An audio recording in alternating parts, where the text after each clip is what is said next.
Hello, good morning बच्चों। Hope you all are safe at home. I am your maths teacher Annu Kanwar Rathore from Deep Jyoti school. आप लोग सभी अच्छे से होंगे, मुझे उम्मीद है कि आप अच्छे से होंगे और आपके परिवार वाले बहुत ही अच्छे से होंगे। और इसलिए अब क्या है कि आप पहले वाले वीडियो अच्छे से देख रहे हैं, काफ़ी व्यूज़ आ रहे हैं उनमें, तो हमें पता चल रहा है कि आप बच्चे बार बार रिपीट करके भी उनको देख रहे हैं, अच्छे से पढ़ाई कर रहे हैं। इसलिए मैंने अब आपके सेकंड चैप्टर का लास्ट वीडियो बनाया है, जिसमें आपके क्या है, जो कई प्रश्न हैं जिनमें जोड़ और घटाव, भारतीय अंकों के जोड़ और घटाव हैं। ठीक है, तो अब मैं आपको 11 तक तो क्वेश्चन हमारे हो गए थे, अब 12वां क्वेश्चन मैं आपको बता रही हूँ। कौन सी एक्सरसाइज का है ये? सेकंड। कौन सी प्रश्नावली का है? दूसरी प्रश्नावली का है, जिसका क्या नाम है? जोड़ और घटाव। ठीक है, तो इस तरह से आपके जोड़ और घटाव मैंने पहले बता दिए, और अब मैं क्या बता रही हूँ, इनके भारतीय अंकों के कुछ प्रश्न बता रही हूँ। 12 नंबर क्वेश्चन है आपका। रमा ने एक मेज कितने में खरीदा है? 3,450 रुपये में। और राधा ने एक मेज कितने में खरीदा है? 2,960 रुपये में खरीदी। तो बताओ दोनों की मेजों के मूल्य में कितना अंतर है? अब दोनों के मूल्य में अंतर पता करना है आपको कि दोनों के मूल्य में कितना अंतर है। तो आप लिखोगे रमा के मेज का मूल्य, रमा के मेज का मूल्य कितना है? 3,450। 3,450। रमा के बाद कौन है? रमा के बाद है राधा। राधा के मेज का मूल्य कितना है? 2,960। 2,960। अब वो क्या कह रहा है? दोनों की मेजों के मूल्य में कितना अंतर? मूल्यों में अंतर, मूल्यों में अंतर कितने का है? इसमें क्या होगा? अंतर पूछा है, क्या होगा? घटाव होगा। 0 में से 0। अब 5 में से 6 जा नहीं सकता, तो ये इससे क्या लेगा? एक उधार लेगा। ये कट के कितने का हो जाएगा? 4 की जगह 3 हो जाएगा, और ये कितना हो जाएगा? 5 की जगह 15 हो जाएगा। अब 15 में से 6 गए 9। ठीक है, उसके बाद आप देखोगे अब 3 में से 9 नहीं जा सकते, ये इसके पास जाएगा, ये तो हो जाएगा 2, और ये कितना हो जाएगा? 13। 13 में से 9 गए 4, 2 में से 2 0। तो ये अब कितना आ गया? ये कितने का अंतर है इसमें? 490 रुपये का अंतर है दोनों के मेज में। किसका ज़्यादा रुपए का है? रमा के मेज का मूल्य ज़्यादा है। कितना ज़्यादा है? 490 रुपये। उसके बाद 13वां क्वेश्चन देखिए आप। 13वें क्वेश्चन में देखिए, 4 अंकों की सबसे बड़ी और सबसे छोटी संख्या का योगफल क्या दीजिए। तो देखिए, सबसे बड़ी, एक अंक की सबसे बड़ी संख्या कौन सी है? 9। और सबसे छोटी, वैसे तो 0 होती है, पर 0 जब अकेला होता है तो उसकी वैल्यू नहीं होती है, तो इसलिए 1। एक अंक की अगर सबसे छोटी संख्या पूछा जाए तो 1, और सबसे बड़ी पूछी जाए तो 9। अगर 2 अंकों की पूछी जाए तो 9 और 9 99। और अगर सबसे छोटी पूछी जाए 2 अंकों की तो क्या हो जाएगी? 1 और 0। 0 अकेले की वैल्यू नहीं होती, पर एक के साथ पीछे की ओर लगेगा तो क्या हो जाएगी? वैल्यू हो जाएगी 10। ठीक है, तो 2 अंकों का सबसे बड़ी संख्या कौन सी है? 99। और सबसे छोटी कौन सी है? 10। इसी तरह से 3 अंकों की हो जाएगी, उसमें क्या लिखोगे आप? 999 और सबसे छोटी पूछी जाए तो 1 के बाद 1 और 2, 1 2 3 अंकों की होगी ना, तो 100 सबसे छोटी 3 अंकों की संख्या है। उसके बाद अब आपसे पूछा क्या गया है? 4 अंकों की सबसे बड़ी संख्या। तो इसमें लिखेंगे हम 4 अंकों की सबसे बड़ी संख्या।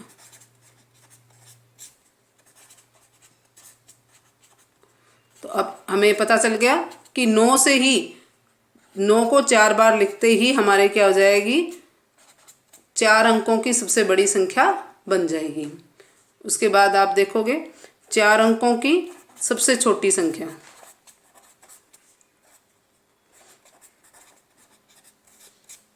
छोटी संख्या, सबसे छोटी संख्या 1 लिखने के बाद 1 2 3 0, 1 2 3 4, 4 अंक हो गए ना टोटल।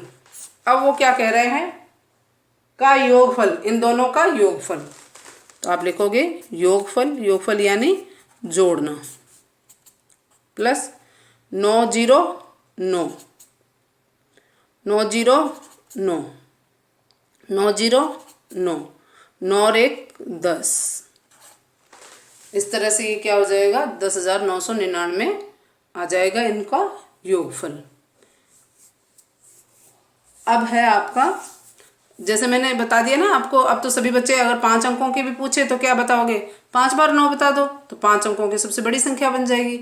इसी तरह 6 बार 9 लिखा तो 6 अंकों की सबसे बड़ी संख्या बन जाएगी। ऐसे आप कितने भी अंकों की पूछे सबसे बड़ी संख्या आप बता सकते हो। सबसे छोटी पूछे तो 1 के बाद 0 लगा दो तो 2 अंकों की हो जाएगी, 3 लगा दो तो 3 अंकों की 2 0 लगा दी तो 3 अंकों की हो जाएगी, 1 के बाद 3 0 लगा दी तो 4 अंकों की हो जाएगी, जैसे ये लिखा है आपने। ठीक है, इसी तरह से आप और आगे आगे जैसे 5 अंकों के पूछे तो 1 के बाद और 4 0 लगाने पर क्या आ जाएगी, 5 अंकों की सबसे छोटी संख्या बन जाएगी। तो मेरे ख्याल से ये क्वेश्चन तो बहुत ज़्यादा पूछा जाता है और ये फिक्स कभी भी किताब से लिया नहीं जाता है कि 4 अंकों की सबसे बड़ी संख्या बताओ, क्योंकि ये तो 5 अंकों की पूछ ले, चाहे 2 अंकों की पूछ ले, चाहे 3 अंकों की पूछ ले, किसी तरह से भी ये क्वेश्चन पूछा जा सकता है। काफ़ी इंपॉर्टेंट क्वेश्चन है, हर क्लास में ये क्वेश्चन पूछा जाता है, 3rd 4th 5th 6th 7th सब क्लासों में पूछा जाता है। इससे रिलेटेड काफ़ी अलग अलग तरह के क्वेश्चन बन जाते हैं बड़ी क्लासों में। तो मैं उम्मीद करती हूँ ये क्वेश्चन आपको बहुत अच्छे से समझ में आया होगा। अब 14 नंबर क्वेश्चन देखिए आपको। एक परीक्षा में 264 छात्र सम्मिलित हुए बैठे, ठीक है ना। इसमें से कितने 194 छात्र उत्तीर्ण हुए, पास हुए, कितने छात्र अनुत्तीर्ण हुए, कितने फेल हो गए, ये पूछा गया है। तो आप लिखोगे पहले परीक्षा में सम्मिलित छात्र, परीक्षा में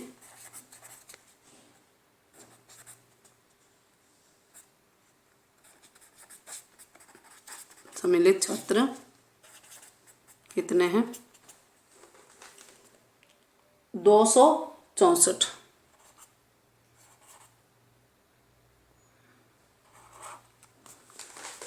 और उत्तीर्ण छात्र 194।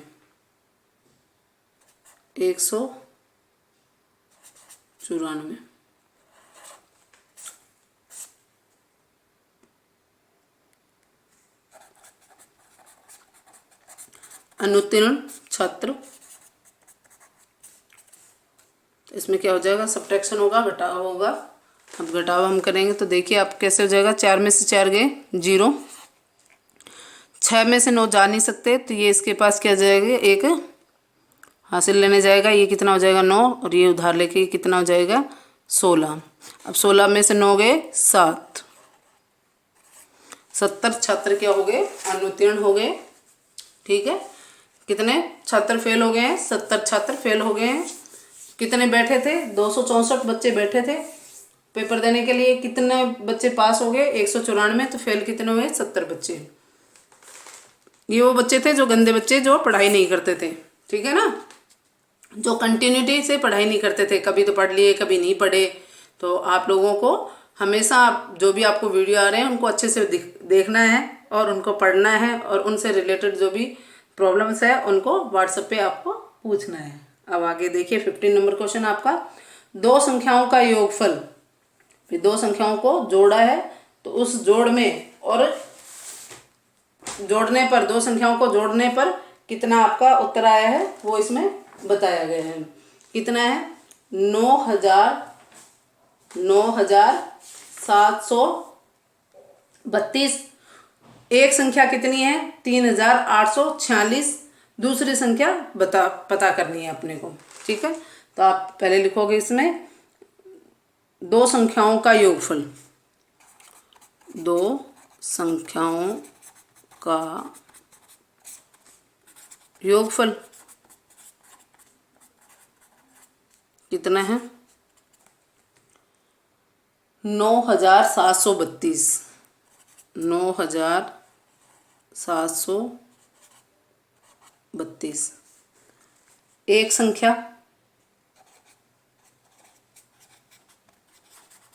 एक संख्या या पहली संख्या कुछ भी लिख दें आप, कितनी है एक संख्या कितनी है आपकी 3846, 3846।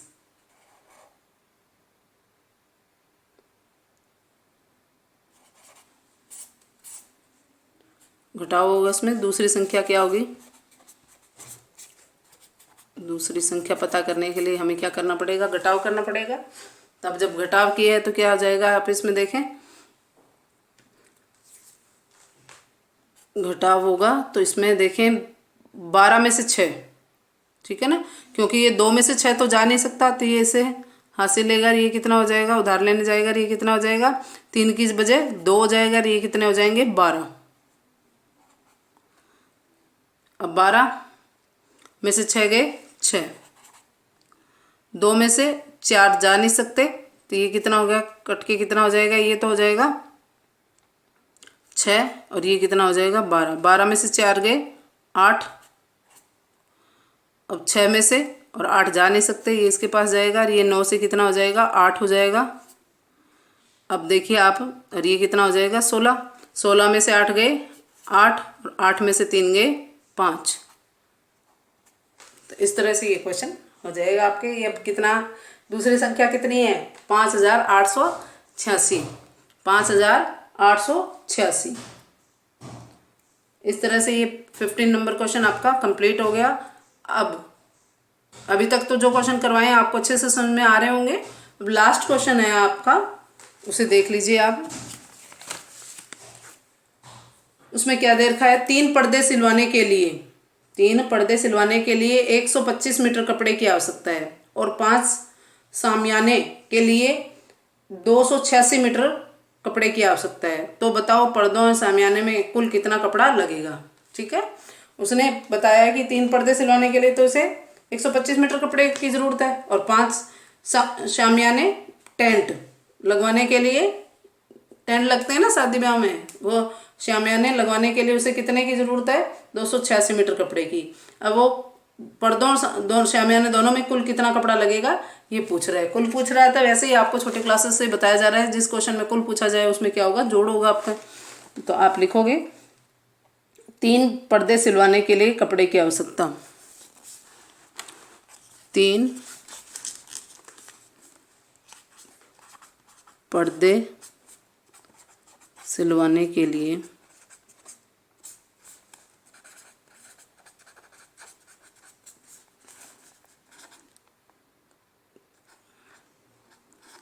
कपड़े की आवश्यकता।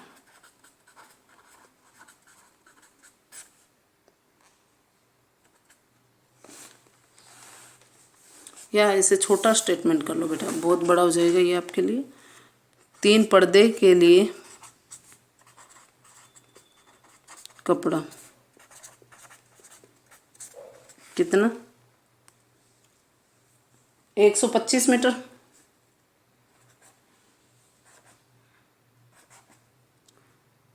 मीटर।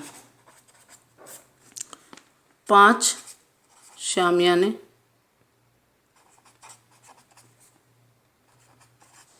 के लिए कपड़ा कितना है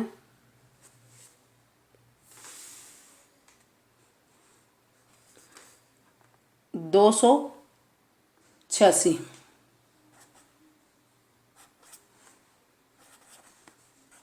मीटर।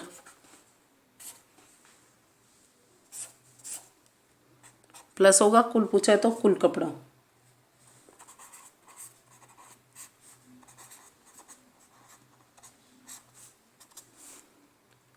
अब आप देखेंगे 5 और 6 कितने हो गए 11, हासिल 1। 1 और 2 कितने हो गए 1 और 2 3, 3 और 8 11, हासिल 1। 1 और 1 2, 2 और 2 4 मीटर, 411 मीटर कपड़ा लगेगा। ठीक है, इस तरह से ये आपके सारे क्वेश्चन कंप्लीट हो गए। अब आप अगली क्लासेस में हम क्या करेंगे, अगला चैप्टर पढ़ेंगे। ठीक है, तो उससे पहले आपको क्या है, इन जो ये जितने भी सेकंड चैप्टर के A B C और D 4 जो वीडियो मैंने भेजे हैं, तो उनको अच्छे से देखें, क्योंकि पहले जोड़ घटाव आ गया तो आगे वाला चैप्टर क्या आ जाएगा, गुणा आ जाएगा। तो गुणा में भी क्या है, जोड़ की जरूरत होती है। नेक्स्ट अगर भाग भी आएगा तो आपके क्या है, भाग में भी जोड़ की वो घटाव की जरूरत रहती है। तो इसके लिए आपको जोड़ और घटाव अच्छे से आना चाहिए। उसके बाद इसमें भी भारतीय अंकों का उपयोग किया गया है, गुणा में भी, इसी तरह भाग में भी क्या है, आपके भारतीय अंकों का उपयोग किया गया है। तो इस तरह से आपकी 2 एक्सरसाइज और भी इस भारतीय अंकों से जुड़ी हुई है, जो आपको सभी बच्चों को भारतीय अंक 1 से 9 तक और सारे अच्छे से याद करने हैं। जैसे मैं एक बार रिपीट कर देती हूँ इसमें, जैसे 1 2 3 4 5 6 7 8 9 और 10 बनाना तो क्या आगे 0 लगा दो 10। इस तरह से ये आपको क्या है, सारे अंक याद करने हैं, क्योंकि इसी से रिलेटेड जोड़ और घटाव के बाद गुणा और भाग भी आएंगे। लेकिन इन वीडियो को आपको बार बार देखना है। क्यों देखना है, ताकि आपका जब जैसे फर्स्ट एक्सरसाइज के बाद टेस्ट हुआ है, ऐसे सेकंड एक्सरसाइज के बाद टेस्ट होगा, तो आप अच्छे से इन वीडियोस को दोबारा रिपीट कर करके देखें और अच्छे से इनको सॉल्व करें क्वेश्चनों को। और जो भी आपको प्रॉब्लम हो वो आप मुझे लिखकर व्हाट्सएप पर भेज दें। Thank you.